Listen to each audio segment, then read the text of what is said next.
Dans la nuit du 6 au 7 avril 2004, heure après qu'EM eut déclaré qu'il mangeait la première que la flamboyante sa lecture d'une voix défaillante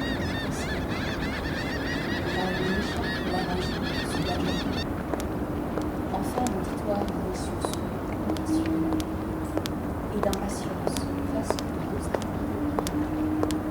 Ce poème compare l'action de la réponse. On t'entend soupirer de murmurer. Pourquoi? Est-ce qu'elle sent le changement pour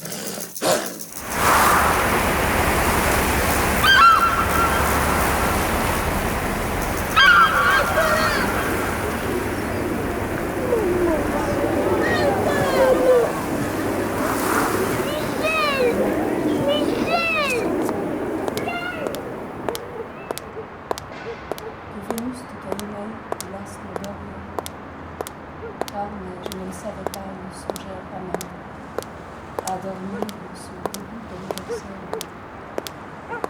Génocide rwandais, toute une communauté tourmentait la pensée de cette fille,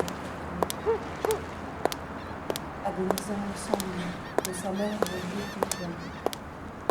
La fausse apparence soutenue par une rosée, au bout de 3 jours, retour se dénouer dans un cercle.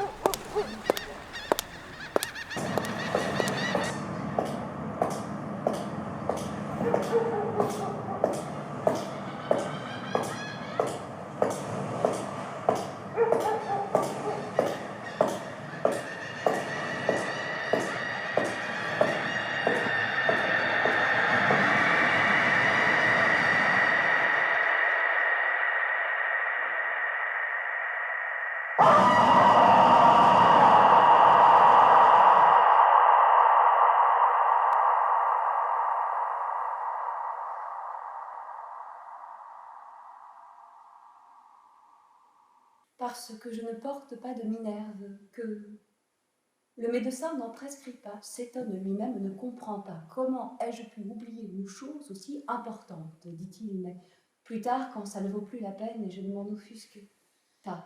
Elle me semblait le signe arboré, la blessure manifeste, le tout dit de ce qui pour moi est. Encore à penser, je ne vois dans les yeux d'autrui qu'une sorte d'incrédulité à l'audition de mon récit. Convenable, accentuer mon impression qu'il existait sous le visible, sous le vernis des paroles des hommes, quelque terrifiantes caves. La bête s'y cachait, j'y descendais parfois dans mes cauchemars, lors d'angoisses atroces qui me laissaient au bord de la folie, mais où m'atteignait aussi l'insatiable faim d'une vie libre et ample.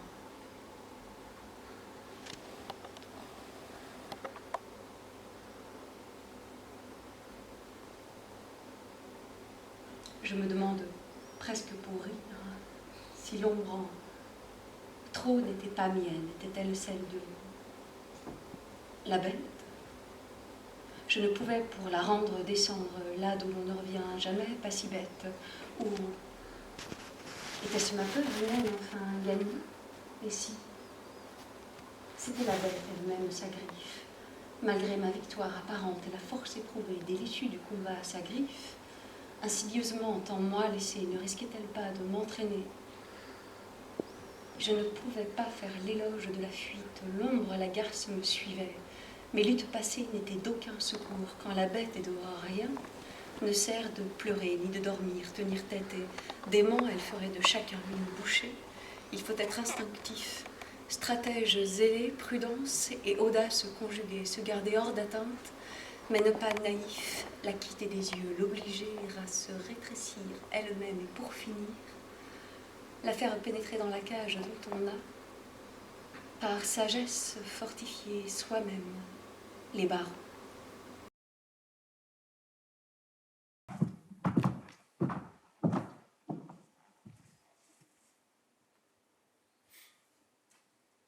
Il n'y avait pas d'issue dans le séjour de ma grand-mère, mais dans mon rêve d'enfant, ce chemin qui tout à coup apparaissait sur la gauche. Ma joie était intense quand je reconnaissais les lacets de la route, ses arbres et le soleil.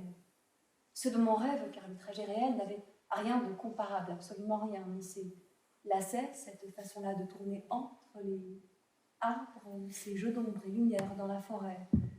Mais bien sûr, cette apparition soudaine de la petite route qui suscitait chez moi dès que je reconnaissais ce chemin, j'ai failli vous dire dès que je reconnaissais ce rêve, à la fois une attente vaguement inquiète et une grande joie.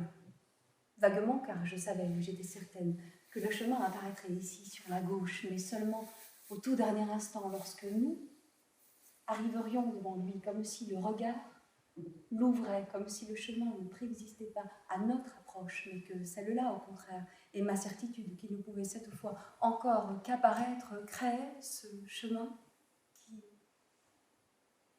d'ailleurs, s'ouvrait seulement pour nous. Je dis nous, car c'était un nous pour moi, cette voiture chaleur d'enfance, et même si je n'y voyais personne précisément.